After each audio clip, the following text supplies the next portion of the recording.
Welcome back to Joe Stunner Boxing. Subriel Matias, an absolute threshing machine of a fighter. He moved to 22 wins with 22 KOs, 2 defeats, both on points. 2 fights ago, he fought Liam Paro of Australia. That was in his home country of Puerto Rico. In fact, his last 3 fights have been in Puerto Rico. He lost his title, his IBF title, to Paro, who subsequently lost it to Richardson Hitchens. But Paro, that was one of the performances of last year. It really was a great performance because Paro, diffused this bomb called Subriel Matias that was standing in front of him by just giving him angles and sidestepping, and he just didn't let him get set. And in fact, the eye of the storm for Paro was the safest place.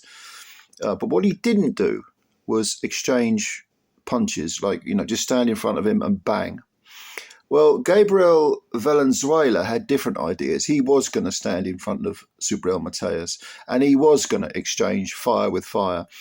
And if ever there was an example of a fighter having the wrong tactics, this is it. I mean, Matias had a field day. He thought all his Christmases had come all at once because Valenzuela, gutsy beyond belief, definitely with that, that Mexican warrior spirit. I mean, he's 30 years old. He came in with 30 wins, 17 KOs, 3 defeats, 1 by stoppage, and he had a draw on his record as well. And the last time he was beaten was a unanimous decision to Montana Love. That was in sort of mid-2022. So, over 2.5 years, he's had some good results. He's been unbeaten. But if you're going to fight Matias, the last thing you want to do is stand in front of him. And this guy was determined to show how gutsy he was. And it's completely the wrong fight he fought. I mean, he fought with immense courage and guts and determination. But by the 2nd or 3rd round, you could tell that the heavy hands of Matias were really getting to Valenzuela. Valenzuela was landing his own punches, but he just wasn't putting a dent in Matias.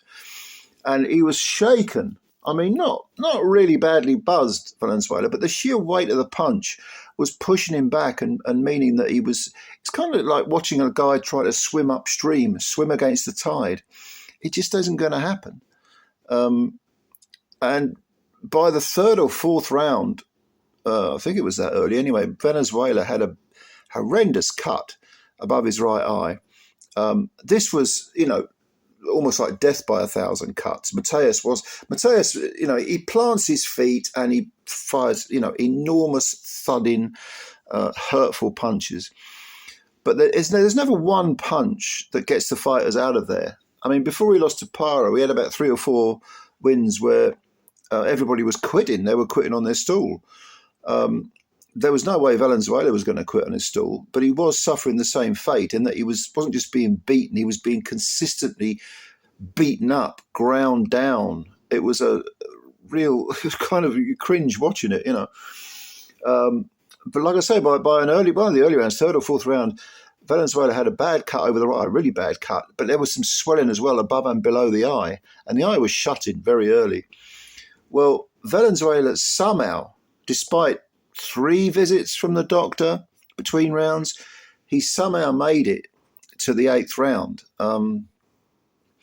And his eye was a mess and blood flowing down it.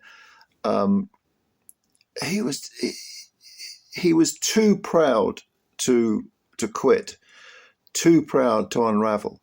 And probably, I mean, if not the doctor, I was surprised the doctor didn't stop the fight because that face was a mess. But his corner, Valenzuela's corner, should really have stepped in and said, no more. But they didn't. They just let him fight on. And he was letting his hands go. He wasn't getting anywhere. Matias just had this consistent sort of grinding, almost like he was it's like watching a cement mixer churning up the cement. Valenzuela was, he wasn't firing don't hurt me punches. He was firing with intent. And at times, you got the feeling that maybe Matias, sort of from the 7th or 8th round, the 8th round was the final round, but say the 6th round, 7th round, is Matias getting tired from just hitting this guy? Because that was kind of how it was appearing. He became a little bit there was a little bit less output in the middle rounds. He was a little bit slower, but I suppose you would expect that. You know, you can't have a guy sort of moving his hands that much against this immovable object and not have him get tired. Of course, this was a 12-round fight, not a 10-round fight. So you got the feeling, I wonder if Valenzuela, if he can survive, if he can, despite the eye injury, maybe he can, in the final quarter of the fight or final third of the fight, maybe he can do something. Well, it wasn't meant to be, because in the 8th round, I mean, towards the end of the 8th round, Matias, I think it's difficult to pick one punch, but I think there was a right hand that really staggered Valenzuela, and he got clipped again. He must have been blind on the right hand side. I mean, the eye was too bad.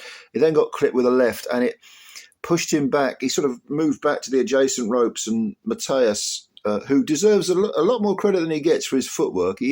I know he hasn't got fast feet, but if on the offense, he moves his feet very well. With Paro, it was a case of Paro sidestepping, and Paro sort of outfought and outthought him with the feet as well as the fists. But Valenzuela was in no condition to do that, and Matias managed to get him on the adjacent ropes, unloaded, and then I think there was a right hand that put Valenzuela down.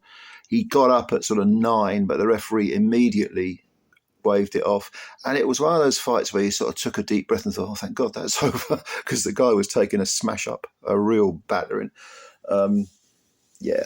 So it's another win for Matias. He's got still got that 100% knockout record. And, unless you are going to outthink him and outslick him, I mean, no one in their right mind is going to stand in front of this guy, or they shouldn't. And if you need a good example of why not to, look at this courageous Mexican warrior, Garbiel Valenzuela, who tried it and didn't get anywhere. I mean, he can come back, but that's the type of fight that puts miles on the clock and takes years off your career. But this is back to when Matias was fighting Ponce and Ergashev, and they were all quitting on their stools. They just couldn't take this constant heat. So at 32, Matias, he'll probably get another title shot. He's exciting to watch, very, very exciting, and he always brings it. And he seems impervious to pain, because no matter how many punches get thrown back at him, even when they land, he doesn't really shake or wobble. He's got a very good jaw. And he doesn't have one punch power. He's not a sharpshooter. He hasn't got that laser power. It's like being hit with a sack of cement or a breeze block or something. But yeah, that's Subriel Matias. He's 22 wins now, 2 defeats, 8th round stoppage over Garbiel Valenzuela. Yeah, good fighter with plenty more to give. I hope Valenzuela has a long rest, gets himself checked out neurologically, as well as gets all the cosmetic facial injuries done, because that was a beating. That was a serious beating. Anyway, did you see this fight? If so, what did you think?